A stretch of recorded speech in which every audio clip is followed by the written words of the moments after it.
Emang boleh ya perusahaan yang baru IPO valuasinya bisa semurah ini? Lalu ada nggak sih sebenarnya hal menarik dari IPO ini selain dari valuasinya yang murah? Yuk kita bahas. Tapi sebelum membahas lebih lanjut, supaya kamu nggak ketinggalan info terkini mengenai saham dan juga pembahasan IPO yang menarik, yuk subscribe dulu YouTube Meja Saham.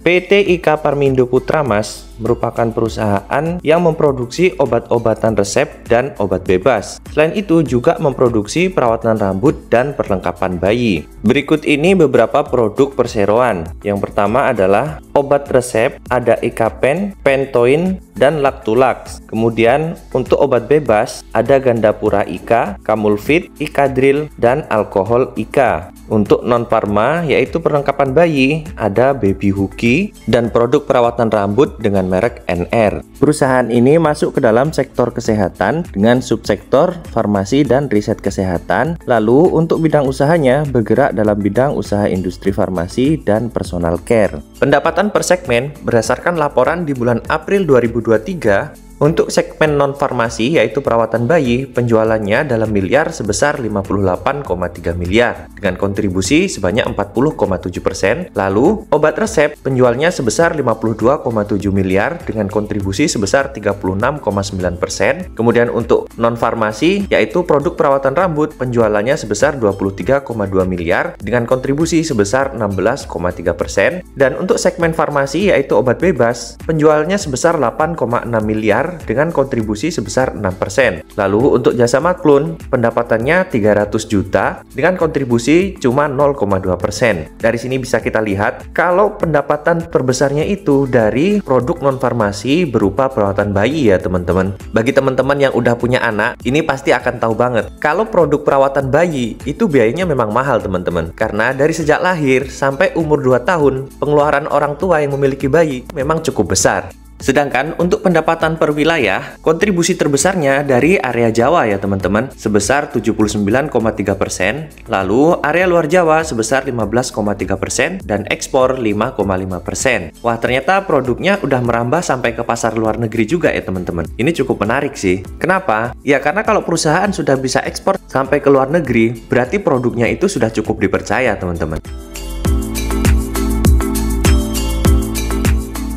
Kinerja keuangan year on year di tahun 2020 berhasil memperoleh penjualan sebesar 715,8 miliar rupiah. Lalu di tahun 2021 terjadi penurunan dan hanya mendapatkan pendapatan kotor sebesar 380,9 miliar rupiah. Hal ini terjadi penurunan sebesar 46,8%. Di sini ada catatan bahwa penurunan disebabkan oleh berkurangnya kepemilikan perseroan pada entitas anak, yaitu PT Distiversa Buana Mas atau disingkat dengan DBM, dari kepemilikan 97,5% menjadi 18%, sehingga DBM tidak lagi dikonsolidasikan ke dalam laporan keuangan perseroan.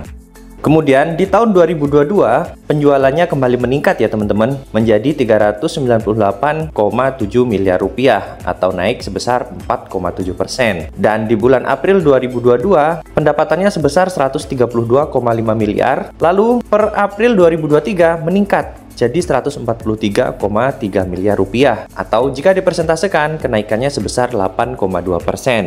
Dari sisi laba bersih, di tahun 2020 pendapatan bersihnya sebesar 4,6 miliar, lalu di tahun 2021 meningkat menjadi 8,1 miliar, atau jika dipersentasekan naik sebesar 75,6%. Dan di tahun 2022 naik menjadi 16,6 miliar rupiah, dan jika dipresentasikan naiknya itu 104% teman-teman. Kemudian di bulan April 2022 pendapatan bersihnya sebesar 4,7 miliar dan di bulan April 2023 naik menjadi 7,8 miliar rupiah atau jika dipresentasikan naik sebesar 65,5%. Jika kita lihat dari penjualan dan laba bersih, selisihnya jauh banget ya teman-teman. Contoh di tahun 2020, pendapatan dari hasil penjualan sebesar 715,8 miliar rupiah. Tapi laba bersihnya itu cuma 4,6 miliar rupiah teman-teman.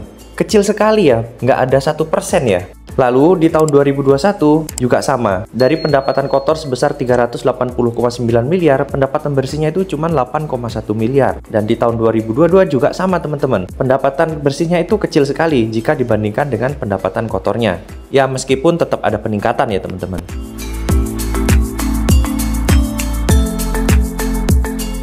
Potensi market cap yang didapatkan setelah IPO sekitar 270 sampai dengan 303 miliar rupiah. Dengan price per share 0,7 kali, PE 13,7 sampai dengan 15,4 kali, dan PBV-nya cuma 1,1 sampai dengan 1,2 kali teman-teman. Nah, dari sini bisa kita tahu kalau valuasi perusahaan ini bisa dibilang murah ya teman-teman untuk perusahaan IPO. Karena biasanya untuk perusahaan IPO itu valuasinya sangat-sangat mahal teman-teman. Jadi gimana nih buat kamu yang fokus pada valuasi? Langsung gas ikutan atau mau analisa lebih lanjut terlebih dahulu?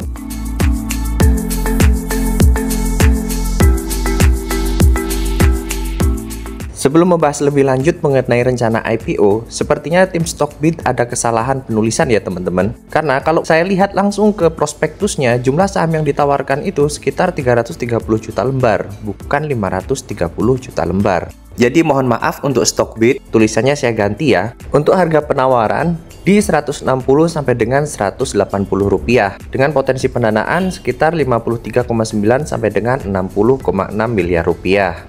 Bagi kamu yang mau ikutan, jadwal sementara untuk penawaran awal di tanggal 23 sampai dengan 30 Oktober 2023. Lalu untuk penawaran umum di tanggal 2 sampai dengan 6 November 2023. Dan tanggal pencatatannya masih nanti ya teman-teman di tanggal 10 November 2023. Masih ada cukup banyak waktu nih bagi teman-teman yang ikutan IPO-nya.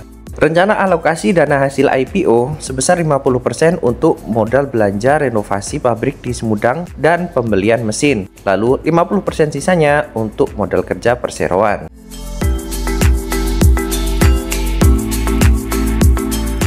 Mengenai kebijakan dividen sendiri, setelah penawaran umum perdana saham, perusahaan ini berencana untuk membayarkan dividen kas kepada pemegang saham perseroan dengan rasio sebanyak-banyaknya 30% dari laba bersih tahun buku yang bersangkutan, dimulai dari tahun buku 2023 dengan tidak mengabaikan tingkat kesehatan perseroan dan tanpa mengurangi hak dari RUPS perseroan untuk menentukan lain sesuai dengan anggaran dasar perseroan. Pembagian dividen oleh perseroan ditentukan berdasarkan hasil RUPS tahunan perseroan dan juga kinerja serta rencana pengembangan bisnis perseroan.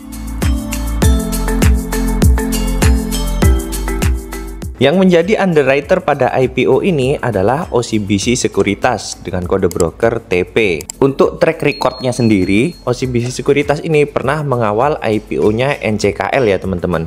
Tapi waktu itu karena IPO-nya cukup jumbo, OCBC Sekuritas ini barengan dengan beberapa sekuritas lain seperti BNP Paribas, Citigroup Sekuritas, Credit Suisse Sekuritas, Mandiri Sekuritas, DBS Vickers Sekuritas, dan juga UOB Kay Hian. Untuk track record pergerakan harga sahamnya sendiri, di saham NCKL sempat dibawa naik ya teman-teman, hampir menyentuh ke harga 1.600-an. Tapi kemudian dibawa turun dalam sampai menyentuh harga hampir ke 700-an. Meskipun sekarang harganya udah mulai bergerak sideways ya teman-teman. Tapi apakah nanti akan bergerak seperti ini juga? Apalagi saat mengawal IPO ini nanti, OCBC Sekuritas itu menjadi single underwriter ya teman-teman. Beda dengan saat IPO-nya NCKL yang dikeroyok rame-rame. Bagi kamu yang hanya mau membeli saham dengan kategori syariah, kemungkinan saham ini masuk ke dalam kategori syariah ya teman-teman. Tetapi untuk keputusan final mengikuti OJK dan juga DSN MUI.